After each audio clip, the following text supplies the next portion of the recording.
Ìyá mi, wúrà iyebíye tí kò ṣeé fowó rà, alábàárò mi nígbà èwe, òpó tó ń ràn mí lọ́wọ́ nígbà àgbà.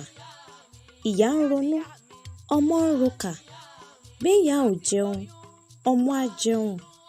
Atọ́nisọ́nà bọ́nà dàrú, ìyá tòótọ́ ò ṣeé sọnù, ojúlówó ìyá ò ṣeé fọwọ́ rọ́ sẹ́yìn.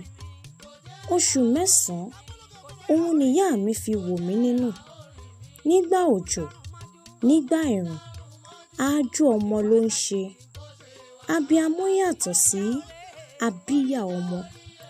Elédùà ò ní fi ikú ṣèrè ìyá mi léwe. Ilé tí kò lóbìnrin kì í létò. À ń bèlè tà sí ilé tí kò níyàá. Ẹni tó bíni nìkan kọ́ nìyá ẹni o. Abiyamọ tòótọ́ ni ẹni tó ń fojú rẹ̀ ṣojú wa. Àdúrà ká ju òun lọ ní irú wọn ń ṣe kiri. Làálàá rẹ̀ fún ìlọsíwájú wa ni, kì í fi tirẹ̀ ṣe wájú rárá.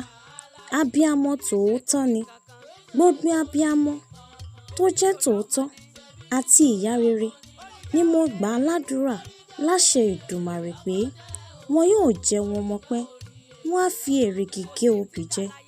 Aṣọ ọ̀fọ̀ kò ní di aṣọ ẹgbẹ́ fún wọn. Ó ń bọ̀, kò ní jẹ́ ìpín tiwọn. Gbogbo ohun rere ni yóò tẹ̀ wọ́n lọ́wọ́. Ire o.